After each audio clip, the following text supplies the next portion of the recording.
बिस्मिल्लाहिर्रहमानिर्रहीम। अस्सलाम वालेकुम दोस्तों, मैं डॉक्टर अयूब और आज मैं आपसे बात करूंगा इंडाइजेशन के मुतालिक। मैं आपको बताऊंगा इंडाइजेशन क्या होता है, इसके काजेज़ क्या होते हैं, इसके सिम्टम्स क्या होते हैं और फिर इन सब के बाद हमेशा की तरह मैं आपको इसका बेस्ट ट्रीटमेंट बताऊंगा।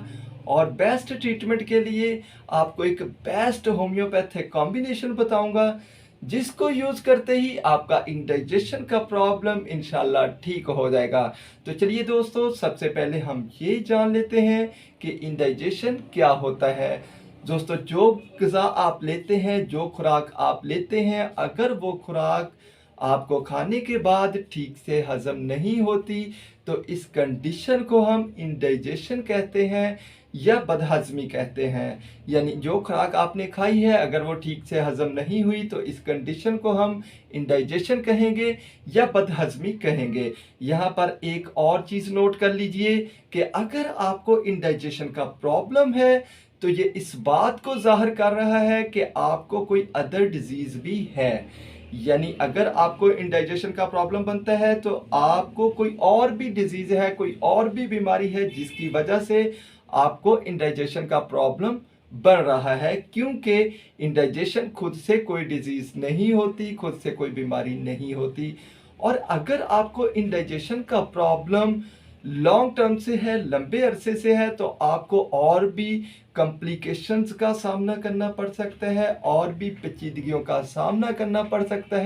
जैसे आपको एनीमिया यानी खून की कमी हो सकती है, लॉस ऑफ एपेटाइट यानी भूख की कमी हो सकती है, लॉस ऑफ वेट यानी वजन की कमी हो सकती है। दोस्तों, आई थिंक आपने अच्छे से समझ लिया होगा कि इंडाइजेशन क्या होता है, बदहजमी क्या होती है। तो अब हम जान लेते हैं कि इंडाइजेशन होने के काजेज़ क्या होते हैं।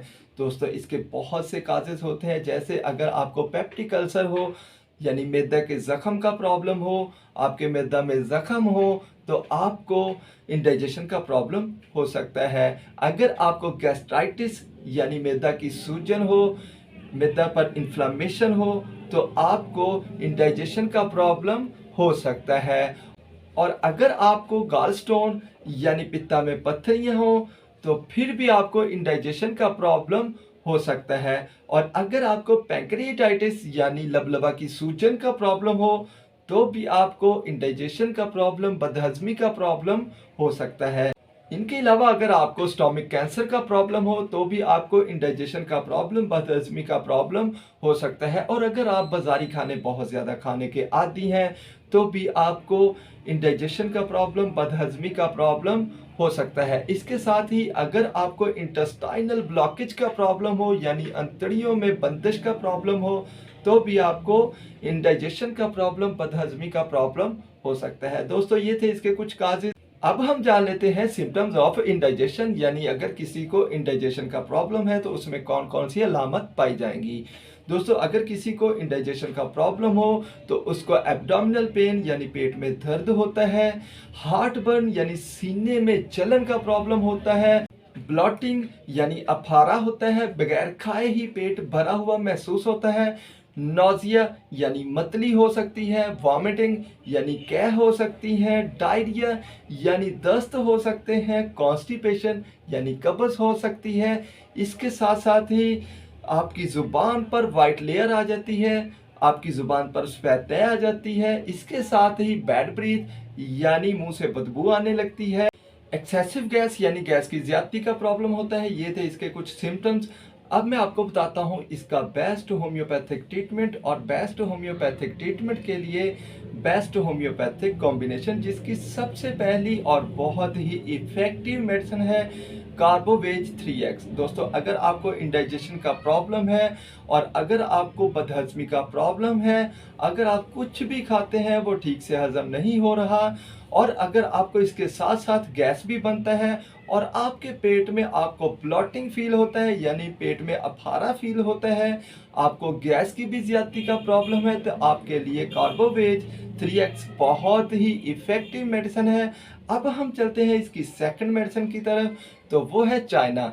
अगर आपको खाना खाने के बाद खाना ठीक से हजम नहीं हो रहा, अगर आपको खाना खाने के बाद फौरी पखाने के लिए वॉशरूम में जाना पड़ता है, अगर आपको खाना खाने के बावजूद वीकनेस फील हो रही है, अगर आप खाना तो ठीक से खाते हैं लेकिन वो जिस्म को लग नहीं रहा, तो चाइना 3X बहुत ही इफ़ेक्टिव मेडिसिन है।